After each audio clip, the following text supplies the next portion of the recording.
Okay, in this video, what we're going to do is take a brief look at the outliner. Now, the outliner is another window or utility or panel, whatever you want to call it, that is extremely useful when you're dealing with a scene with a lot of objects. Basically, it is a way of visualizing all of the objects in your scene, and it allows you a manner of quickly selecting these objects. Right. So first of all, how do we get to the outliner? Well, there's all sorts of ways. The most common would be to come up here to our menu bar, go to Window, and Outliner. Okay, when we pull up the outliner, first thing we're going to see is this large wide area, which gives us a listing of all the objects in our scene. Sure. Right now we have a brand new scene. By default, in all new scenes, you have 4 cameras and 2 default sets. Okay, so we got our perspective camera. Without it, you really wouldn't have your view panel here. We couldn't see. That's right. No eyes. Our top camera, our front camera, our side camera. Then we have a default light set and a default object set. You're always going to have these anytime you do a new scene. Now you'll notice that the 4 cameras that we have are currently highlighted blue. This is because they are invisible. Now, if I was to select on one of these cameras, look what happens. Think, my channel box comes to life. Why did it come to life? Because I just selected that camera. Right. And of course I can hold Control to skip select. So now I'm doing a multi-select basically. Sure. Or I can hold Shift and select to select everything between the one and the final selection. Cool. So piece of cake. All right, now let's kind of back up and look at the outliner as a window, the whole thing. It's divided up into 4 key areas. 4. Interesting. We have a menu bar. That's one. We have another area that allows us to filter out specific items in a list. This becomes really important if you're dealing with hundreds, if not thousands, of objects. Sure, it's also a good reason to use a decent naming convention. That's true, which you should always do. And then the next area, the third area, we have our outliner area, if you will. We have the list area of objects. Where's 4? Check this out. We have a splitter bar down here, where if we pull it up, it reveals yet another outliner window.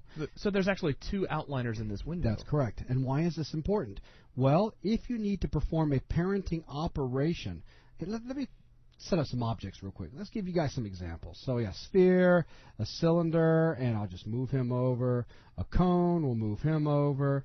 And a torus, because, well, a torus is cool. There you go. Yeah. Now, let's go ahead and hide this for a second. I'm about to open it back up and show you guys why it's very helpful, but first, let's take a look at this.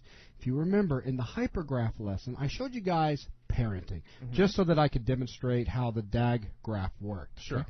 And that was where we simply made a parent-child relationship.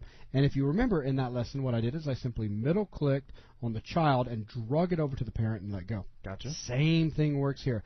Let's say I have my torus, and I want my torus to be a child of the NURB sphere up here.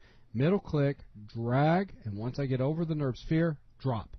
Now you'll notice that my NURB sphere can be expanded, and it is also highlighted green right now, yet the NURB sphere is not selected in our view panel. This is because an item within this hierarchy is currently selected. So if I expand it, you'll see that NURBS torus 1 is currently highlighted, because that is my selected object. Now, let's take a look at this. Why is this useful? What I'm going to do is come over here and do a Shift-P to simply unparent this. And we'll talk more about parenting later. But check this out.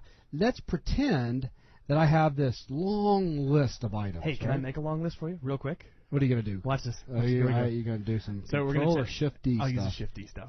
So Shift-D this torus. I'll bring it out. I'll bring it forward and up. Do a real quick little bit of rotation on it. And then just for the heck of it, we'll do just a tad of scaling. And then we'll hit Shift. Oh, and I screwed it up. Yeah. That's okay. That's okay. So I will just duplicate it and hit Shift-D. What I'm going to do is quickly just go Shift-D, Shift-D, Shift-D, Shift-D, Shift-D. Well, that's what I was going to do. Yeah, I know, but you were getting all fancy. But we do have a lot of different things going on. Now we have this huge list. So let's say that for whatever reason, NURBS torus 8 needs to be a child of NURB sphere 1. And if I scroll way off screen, or way down to find that particular item, you'll notice my sphere is now gone. How handy is it to be able to have 2 outliners and scroll down so I can see my 2 key things, middle click, drag across to the other outliner, and then drop. It's very, very handy. So you do indeed have 2 different outliners, if you will, to work with, and that is very helpful. Okay, what else do we have the ability to do? Well, let me talk about one more thing that's helpful, because we're looking at some parenting relationships over here in the outliner. Let's grab our cylinder and make our NURB cylinder a child of the torus, like such. So now we can expand. We can see we kind of have a hierarchy going on that's starting to get, we have one child and then yet another child of the first child. Now, if you have something like this, let's do it actually with a few more. Check this out. We'll leave it like that, and then we'll do this. So now let's close this all up. There we go. So now I need to select somebody that's down in here. Open, up, it's green. I got to open, up, it's green. I got to open, up, it's green. I got to open.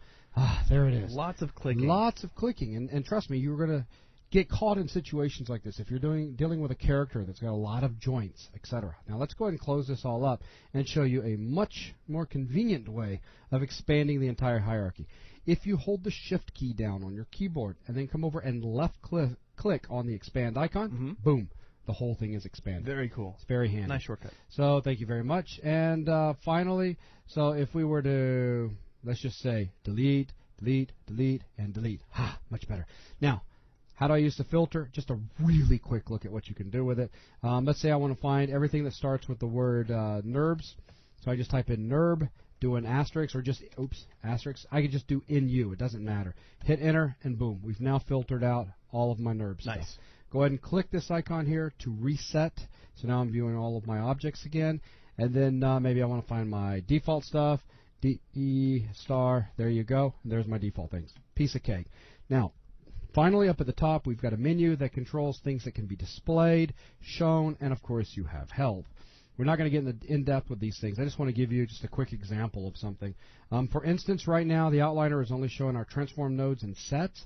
If I come up here to display, look at that. Transform nodes, which is our DAGs, and we've got set members.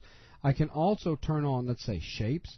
So now you'll notice that I can expand each of these guys. And you can see each of their shape and nodes. we can see their shape nodes. Cool.